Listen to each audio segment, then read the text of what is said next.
नमस्कार दोस्तों, आप सभी का हमारे YouTube चैनल पर हार्दिक स्वागत है। बिहार टीचर का प्रैक्टिस सेट चल रहा है और आज हम देखेंगे प्रैक्टिस सेट नंबर 39 को। अब तक कुल 38 प्रैक्टिस सेट कंप्लीट हो चुके हैं, जिसके अंतर्गत हमने इंडियन नेशनल मूवमेंट के सभी प्रश्नों को करा दिया है। इसके साथ ही साथ साइंस और पॉलिटी के भी कुछ प्रैक्टिस सेट को करा दिया गया है। तो अगर आपने अभी तक नहीं देखा है तो आप चैनल के प्लेलिस्ट पर जाकर देख सकते हैं। तो आज के इस प्रैक्टिस सेट में हम हिस्ट्री के प्रश्नों पर डिस्कस करेंगे और सभी प्रश्न परीक्षा की दृष्टिकोण से बेहद महत्वपूर्ण है। तो आप लोग वीडियो को अंत तक जरूर देखिएगा, जिससे कि सारे प्रश्न आपके तैयार हो सके। चलिए शुरुआत करते हैं। आज का हमारा पहला प्रश्न है कि प्राचीन पुरातात्विक स्थल कालीबंगन किस राज्य में है।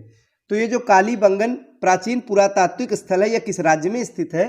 तो राजस्थान में। सही जवाब होगा ऑप्शन नंबर बी, राजस्थान।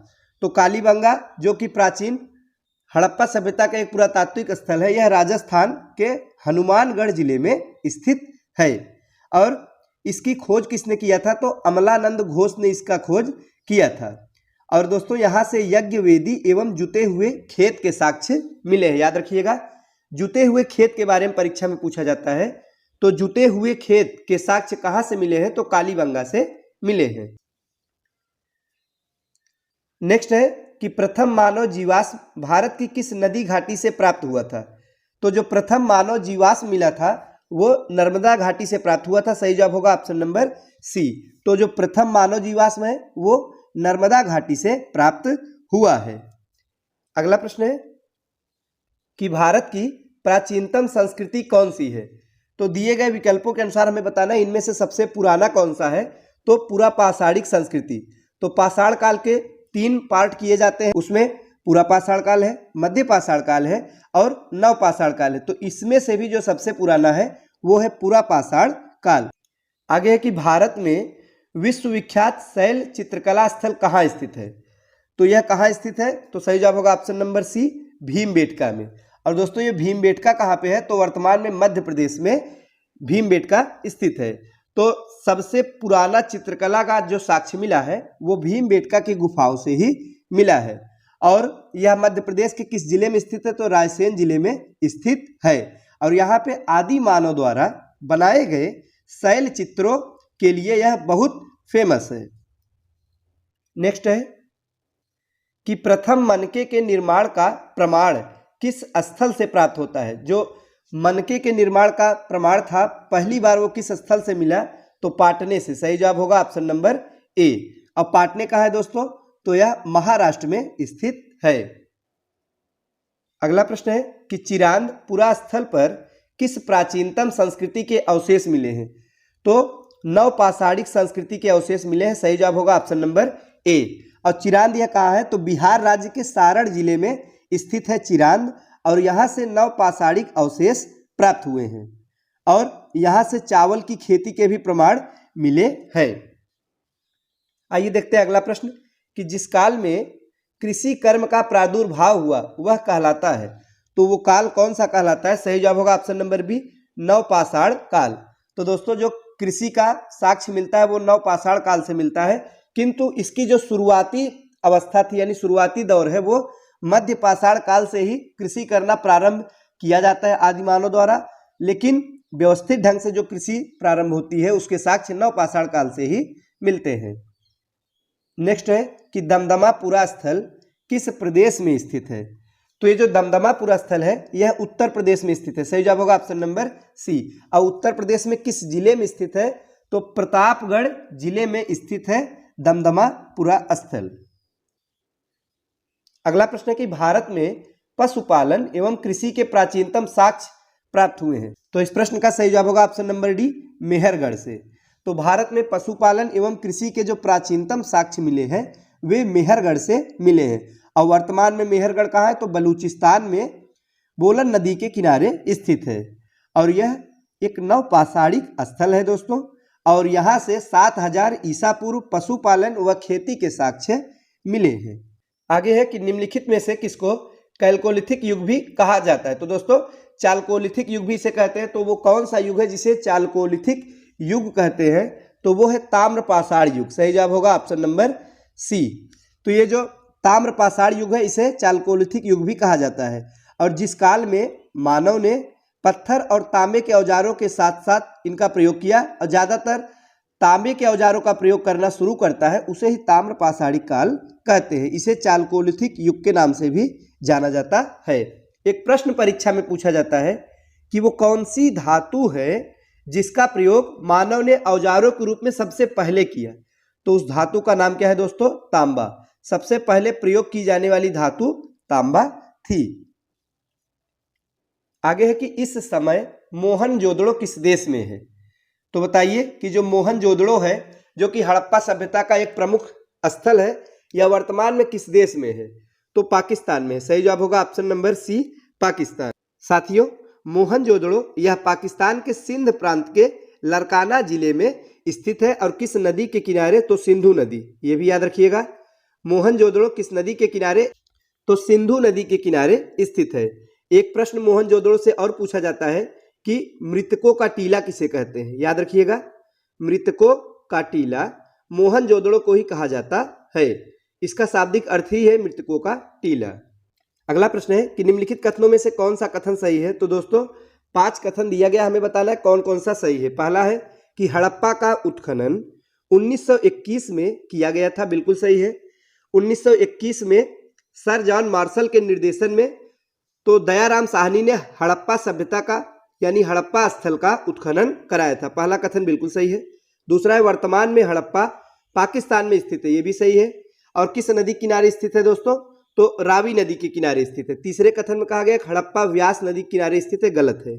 यहाँ पे सही क्या होना चाहिए? रावी नदी। चौथा है कि हड़प्पा के उत्खननकर्ता RD बनर्जी थे, ये भी गलत है। तो दयाराम साहनी ने हड़प्पा का उत्खनन कार्य कराया था। पांचवा है कि छत्रवाला ताम्र रथ हड़प्पा से मिला है, ये भी गलत है। तो दोस्तों सही कौन सा है? पहला और दूसरा, यानी ऑप्शन नंबर ए। आइए देखते हैं अगला प्रश्न कि प्राक सैंधव काल के किस पुरास्थल से हल द्वारा जुताई के प्रमाण प्राप्त हुए हैं। तो ये कालीबंगा से मिले हैं। सही जवाब होगा option number A, Kalibangan. Next है कि निम्न में से किस हड़प्पन नगर में जुते हुए खेतों के निशान मिले हैं। महत्वपूर्ण है दोस्तों। तो जुते हुए खेत ये कहां से प्राप्त हुए हैं? तो जुते हुए खेतों का जो साक्ष्य मिला है वो कालीबंगा से मिला है। सही जवाब होगा option number A, Kalibangan. Next है कि हड़प्पीय संस्कृति, जिसे सैंधव संस्कृति के नाम से भी जानते हैं, इसके उपकरण किस धातु से निर्मित थे। तो बताइए जो उस समय उपकरण बनाए गए थे वे किस धातु के थे। तो सही जवाब होगा ताम्र यानी तांबा या कांसा धातु। कांसा एक मिश्रित धातु थी जिसमें तांबे को मिला के बनाया जाता था। तो कांसे और तांबे के औजार प्राप्त हुए हैं। सही जवाब होगा ऑप्शन नंबर सी। और हड़प्पा सभ्यता वालों को लोहे का ज्ञान नहीं था, यह भी याद रखिएगा, परीक्षा में पूछा जाता है कि ये लोहे से परिचित थे कि नहीं थे। तो ये लोहे से परिचित नहीं थे। लोहे का जो प्रमाण है वो वैदिक सभ्यता से मिलना प्रारंभ होता है। आगे है कि IIT खड़गपुर के अध्ययन दल की रिपोर्ट के अनुसार लगातार कितने वर्षों तक न के बराबर वर्षा का होना सिंधु घाटी सभ्यता के पतन का कारण था। बताइए इस प्रश्न का सही जवाब क्या होगा। तो ऑप्शन नंबर डी यानी 900 वर्ष।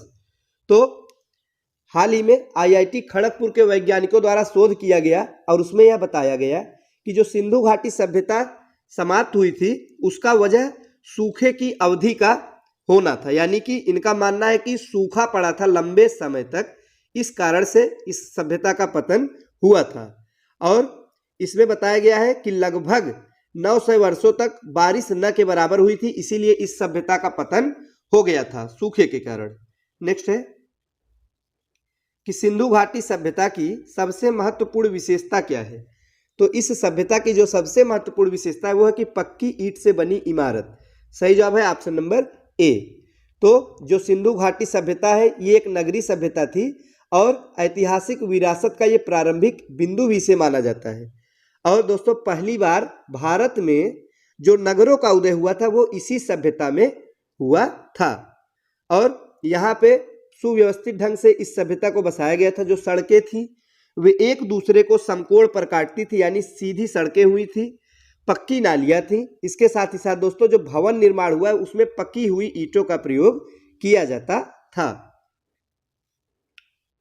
आगे है कि सिंधु घाटी सभ्यता की प्रकृति कैसी थी, यानी यह ग्रामीण थी कि नगरी थी कि यायावर थी, कैसी थी? तो नगरी थी। प्रथम नगरी सभ्यता सिंधु घाटी सभ्यता थी। याद रखिएगा, नगरी यानी कि एक शहरी सभ्यता थी सिंधु घाटी की सभ्यता। अगला प्रश्न है, निम्न में से किस हड़प्पा कालीन स्थल से हल का टेराकोटा प्राप्त हुआ है? महत्वपूर्ण है, बताइए कि हल का टेराकोटा यह कहाँ से प्राप्त हुआ है? तो बनावली से, यानी कि बनवाली भी से कहते हैं, बनवाली से दोस्तों हल का टेराकोटा प्राप्त हुआ है। सही जवाब है ऑप्शन नंबर बी। बनवाली स्थित कहाँ है? तो हरियाणा में, ये भी याद रखिएगा, हरियाणा में बनवाली स्थित है। नेक्स्ट है कि निम्नलिखित में से कौन सा एक हड़प्पा का बंदरगाह है? महत्वपूर्ण प्रश्न है। तो हड़प्पा सभ्यता का बंदरगाह कौन सा है? तो लोथल है। कई बार परीक्षा में पूछा जाता है। तो लोथल यह हड़प्पा सभ्यता का एकमात्र बंदरगाह नगर था। और लोथल वर्तमान में किस राज्य में है दोस्तों? याद रखिएगा, गुजरात में। लोथल गुजरात में है। किस नदी के किनारे? तो भोगवा नदी के। दोनों प्रश्न याद रखिएगा। लोथल जो पूरा स्थल है वो भोगवा नदी के किनारे स्थित था, गुजरात राज्य में इस समय है, और एकमात्र हड़प्पा सभ्यता का यह बंदरगाह था। नेक्स्ट है कि सिंधु सभ्यता से संबंधित पुरातात्विक स्थल जो लोथल है वह किस नदी के निकट स्थित है? बताइए कि किस नदी के निकट स्थित है, प्रश्न पूछा गया। तो अभी हमने व्याख्या में देखा था, तो वो नदी है भोगवा नदी। कौन सी नदी है दोस्तों? भोगवा नदी।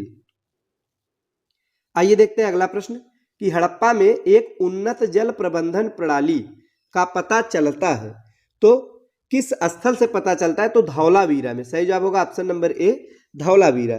तो जो धौलावीरा स्थल की खुदाई हुई थी वहां से दोस्तों उन्नत जल प्रबंधन प्रणाली का पता चलता है। आगे है कि हड़प्पा में मिट्टी के बर्तनों पर सामान्यतः किस रंग का उपयोग हुआ था? तो जो सामान्यतः जिस रंग का प्रयोग हुआ था वो था लाल रंग। सही जवाब होगा ऑप्शन नंबर ए, लाल रंग। तो जो हड़प्पा सभ्यता की खुदाई से मिट्टी के बर्तन मिले हैं वे सामान्यतः लाल रंग के हैं। हड़प्पा जो पूरा स्थल है यह पाकिस्तान के मांटगोमरी जिले में रावी नदी के बाएं तट पर स्थित है। तो दोस्तों याद रखिएगा, यहां से जो मिट्टी के बर्तन मिले हैं सामान्यतः लाल रंग के मिले हैं। आगे है कि सिंधु सभ्यता निम्नलिखित में से किस युग के अंतर्गत आती है? सही जवाब है ऑप्शन नंबर डी, आद्य ऐतिहासिक काल। दोस्तों इतिहास को अध्ययन की दृष्टि से 3 भागों में बांटा गया है। एक प्रागैतिहासिक काल है और दूसरा है आद्य ऐतिहासिक काल, तीसरे नंबर पर ऐतिहासिक काल। आइए जानते हैं तीनों के बारे में। प्रागैतिहासिक काल यह इतिहास का सबसे पुराना समय है और इसके बारे में कोई भी लिखित जानकारी हमें प्राप्त नहीं होती है, केवल पुरातात्विक साक्ष्य ही इसके लिए उपलब्ध है। और दोस्तों दूसरे नंबर पर आता है आद्य ऐतिहासिक काल। इसके बारे में पुरातात्विक के साथ साथ लिखित जानकारी हमें प्राप्त हुई है, किंतु उसे अभी तक पढ़ा नहीं जा सका है। जैसे कि सिंधु घाटी सभ्यता, तो सिंधु घाटी की सभ्यता की लिपि हमें मिली है जो कि भाव चित्रात्मक है, लेकिन अभी तक इसे पढ़ा नहीं गया है। और तीसरा काल है ऐतिहासिक काल, इसमें लिखा भी गया है और पढ़ा भी गया है, यानी लिखित साक्ष्य मौजूद है और उसे पढ़ा भी गया है। तो दोस्तों याद रखिएगा 3 काल है, पहला प्रागैतिहासिक, दूसरा आद्य ऐतिहासिक, तीसरा ऐतिहासिक। प्रागैतिहासिक में लिखित जानकारी नहीं, आद्य में लिखित है किंतु पढ़ा नहीं गया, और ऐतिहासिक में लिखा भी गया और पढ़ा भी गया है। तो अगर अब परीक्षा में पूछा जाएगा कि सिंधु सभ्यता किस युग के अंतर्गत आता है, तो आप बताइएगा कि आद्य ऐतिहासिक काल के अंतर्गत आता है। नेक्स्ट है कि सिंधु घाटी के लोग थे, बताइए जो सिंधु घाटी के लोग थे ये शाकाहारी थे कि मांसाहारी थे कि दोनों थे? तो दोनों थे। सही जवाब होगा ऑप्शन नंबर सी, शाकाहारी और मांसाहारी दोनों थे। और दोस्तों इनके जो भोज्य पदार्थ थे इनमें गेहूं, जौ, मटर, गाय, सुअर, बकरी का मांस भी प्रमुख रूप से खाए जाते थे। नेक्स्ट है कि चन्हूदड़ो जो कि हड़प्पा संस्कृति से संबंधित एक स्थल है, तो यह कहाँ पे स्थित है? तो जो चन्हूदड़ो है यह सिंध में स्थित है। सही जवाब होगा ऑप्शन नंबर ए। तो सिंध कहाँ है? यानी कि पाकिस्तान के सिंध प्रांत में स्थित है। किस नदी के किनारे है ये भी पूछा जाता है, याद रखिएगा। चन्हूदड़ो सिंधु नदी के किनारे स्थित है। तो दोस्तों ये थे आज के महत्वपूर्ण प्रश्न। वीडियो अच्छा लगा तो लाइक करें। मिलते हैं अगले वीडियो में कुछ नए प्रश्नों के साथ, तब तक के लिए नमस्कार।